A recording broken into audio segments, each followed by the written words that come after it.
2 of Brad Keselowski now onto pit road. You see the number of laps. Right front wheel is. Yeah, and you see the number of laps that Brad Keselowski ran. You're starting to see their hand there, Kelly, on how long they can run. And it sounded like Brad maybe didn't. Oh, and you see he's just hit a crew member, so this is a disastrous stop for Brad Keselowski, who went through his pit stall. He didn't hear Paul Wolfe, his crew chief, call him in the lap before, so they're a lap behind. And now just disaster as he went through his pit box. You saw the crew member get hit in a tire, go flying into the two. They have had issues with pit stops before. It's one of the things that Paul Wolfe told me they want to work on in these next 6 races ahead of the chase. I'll take another look. Coming onto pit road and into his pit stall, he's just too fast. Yeah, hope all these guys are okay. Obviously that was a big fall, but see all the brake dust on the left front wheel. I just wonder, they were using so much brake, and we're going to see a lot of brake dust here, but I just wonder if he's using so much brake that the brakes didn't work the way he was anticipating them to. You know, sometimes it's easy to, you're trying to get in pit road as hard as you can, you're trying to get your stall as hard as you can. The car just didn't get stopped. I mean, obviously it's, falls on Brad, but I just wonder if he didn't anticipate it because the brakes weren't working quite as effectively as he had planned on. Sorry about that, guys. I just locked the front up and couldn't get him to come back. There in turn number 4, so Darrell Waltrip will go to John Kernan first. Bill Elliott expected to take on 4 tires. This is something they did not want to see. Oh, look out, look out! Oh my gosh!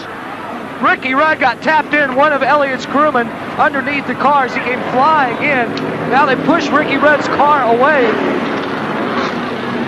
Oh my, now they tell Ricky not to stop because Ricky did come in contact with a couple of crewmen. Now Bill sitting in the car.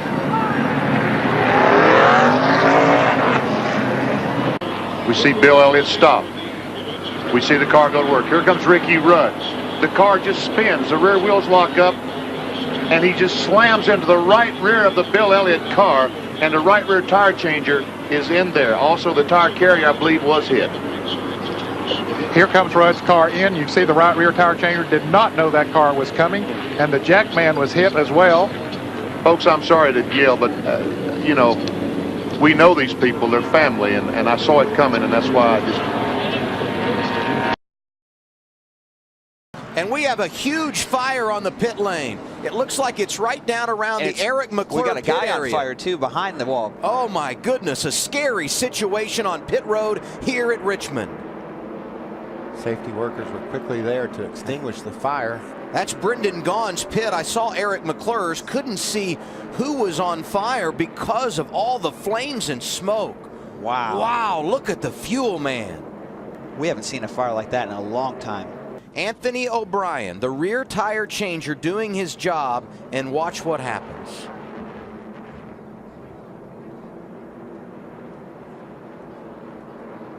And we saw O'Brien while we were away in commercial being transported, and there were crew members all around that fire. Play of what happened on the Carl Edwards stop a moment ago. We showed it to you going to break. Colin Pawsey right here. Yeah, he's just front carrier in the grill, but boy, to a driver, and he get his foot caught underneath that splitter. Yeah. And for a driver, normally when the jack is dropped, that's his signal to go. So Carl Edwards did what he's supposed to do, but he just didn't quite get out of the way quick enough. Hard to believe, but he limped away and is doing just fine now, Marty. Yeah, he limped away and he just did that pit stop again, Adam. And actually what happened is his left shoe got caught underneath the splitter of the car and actually had the left shoe. The shoe actually came apart. Look, the shoe came apart, and that saved him right there. The shoe came apart. He was able to walk away just fine. And you know what they were doing? He was pulling that tape we've been talking about for 10 minutes off of the grill, trying to get Carl Edwards' car a little bit cooler, but thank goodness to the shoe, everything was all good. Laps ago, took his car into the garage area. Now here's Keselowski and Menard. With Menard going around. Now Jimmy Johnson is his pit. Here comes a sliding Paul Menard, and the crew goes right to work. Yeah, Paul Menard's crew, they were able to go ahead and do this because, as you see, he is in the pit box even with that left rear tire. So what they did was perfectly legal. However, Jimmy Johnson had to back up to get out of his pit stall and lost 10 positions. Looking at Sam Hornish Jr. on the racetrack, watch this yellow car leaving its pit stall a minute ago.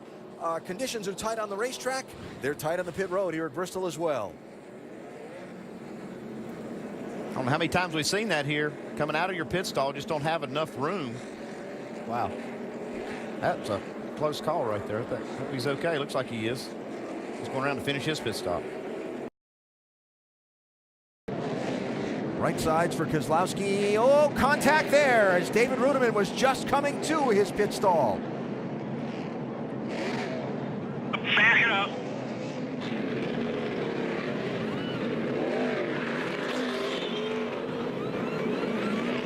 Brad Keselowski came in 10th. Don't know how much damage he got there. That's a pretty good lick, though. Oh, boy.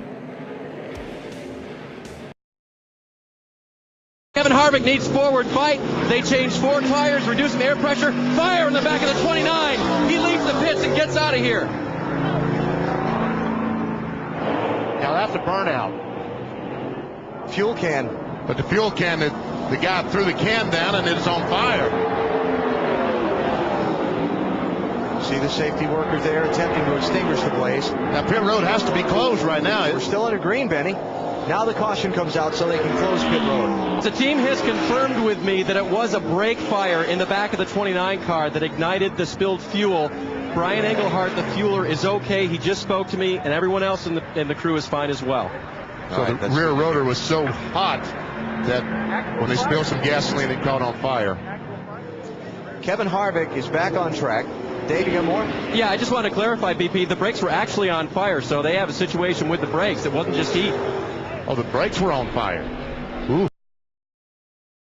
During pit stops, things got even just a little bit odder. You see Clint Boiler peeling off to stop there to repair this right rear damage, and we'll show you how it happened.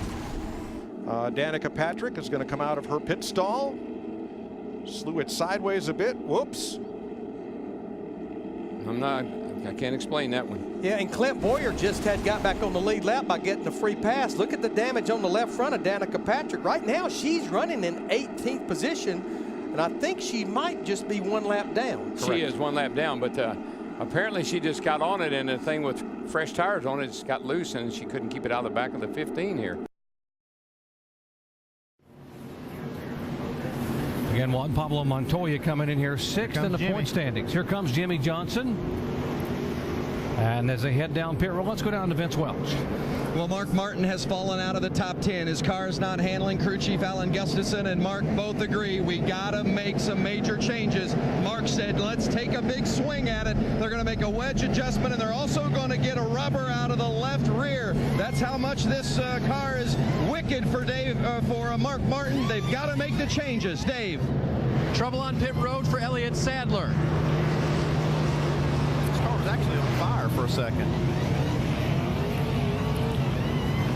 The damage on the front of the 19 car. They come out to him, and he's still sitting there. Here's the 14 car. Tony Stewart getting repaired. Jimmy Johnson down and away. Now, one thing that could have happened with that collision was that Montoya pulled in off the racetrack and tried to pull behind the wall. Could have created a log jam and all these cars trying to come down pit road. And Sadler happened to be right there, and watch the move. Not sure exactly how this happened. You see Montoya there.